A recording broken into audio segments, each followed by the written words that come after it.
एकीकडे प्रचाराची रणधुमाळी सुरू असताना नागपूरचे भाजप उमेदवार नितीन गडकरी धुळवडीमध्ये सहभागी झाले। नागपूरमध्ये होली मिलन कार्यक्रमात नितीन गडकरींनी हजेरी लावली। मस्का 7 परिसरामध्ये या कार्यक्रमाचं आयोजन करण्यात आलं। यावेळी गडकरींनी देशवासियांना होळीच्या शुभेच्छा दिल्या। खासदार हेमा मालिनी मथुरेत होली मिलन कार्यक्रमात सहभागी झाल्यात। मथुरेमध्ये फुलांची होळी खेळण्यात आली।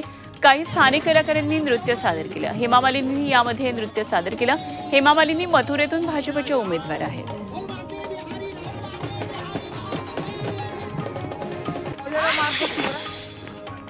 कल्याणच्या कचोरेमध्ये गावदेवी मंदिरातल्या चांदीच्या पादुकांची चोरी झाली। देवीचं दर्शन घेण्याच्या बहाण्यानं 2 चोरांनी पादुकांवर डल्ला मारला। त्याची किंमत 30,000 रुपये इतकी आहे आणि ही घटना सीसीटीव्हीमध्ये चित्रित झाली आहे। टिळकनगर पोलीस या प्रकरणामध्ये तपास करतात। शिरडीतल्या खासगी पार्क अमृत नोनी आर्थो प्लस ये एक प्रूवन फॉर्मूला है। इसमें मौजूद नोनी फल के गुण और आयुर्वेदिक जड़ी बूटियां शरीर को जरूरी पोषक तत्व देने के साथ साथ हड्डियों और जोड़ों के घिसने, उनमें होने वाले सूजन और दर्द को रोकने में मदद करता है। दर्द मुक्त जीवन के लिए अमृत नोनी आर्थो प्लस। मध्ये गुरुवारी भर दिवसा गोळीबार झाला। या प्रकरणामध्ये सावळी विहीर फाटा इथं सापळा रचून आरोपी संपत शंकर वायकर याला पोलिसांनी बेड्या ठोकल्या। त्याच्याकडून गावठी कट्टा जप्त करण्यात आला। वायकर हा सराईत गुन्हेगार असून त्याच्या विरोधात अनेक गुन्हे दाखल आहेत। पोलीस महासंचालक रश्मी शुक्ला यांनी गडचिरोली पोलीस मुख्यालयामध्ये आढावा बैठक घेतली। निवडणुकीच्या काळामध्ये नक्षलींच्या कारवायांना आळा बसावा यासाठी योग्य व्यूहरचना आखण्याबाबत त्यांनी मार्गदर्शन केलं। यावेळी C60 पथकातले अधिकारी आणि जवानांचा रश्मी शुक्लांनी प्रशस्ती पत्र देऊन सत्कार केला।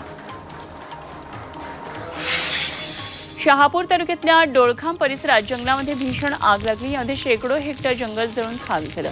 सुकलेलं गवत आणि उन्हाच्या तीव्रतेबरोबरच वाऱ्यामुळे आगीनं जास्त पेट घेतला। यवतमाळच्या कळंबजवळ नागपूर तुळजापूर महामार्गावर धावत्या कारनं अचानक पेट घेतला। चालकाला बोनेटमधून धूर निघत असल्याचं समजताच त्यानं गाडी थांबवली। 4ही प्रवाशांना सुरक्षित बाहेर काढलं आणि तेवढ्यात संपूर्ण गाडीनं पेट घेतला। मात्र भर रस्त्यातल्या या घटनेनं काही काळ वाहतूक ठप्प झालेली।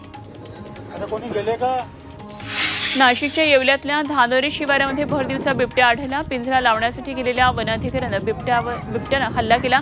त्या बिबट्या दिसल्यानं शेतकऱ्यांची तारांबळ उडाली। दरम्यान निफाडमधल्या रेस्क्यू टीमकडून या बिबट्याला पकडण्याचे प्रयत्न सुरू आहेत।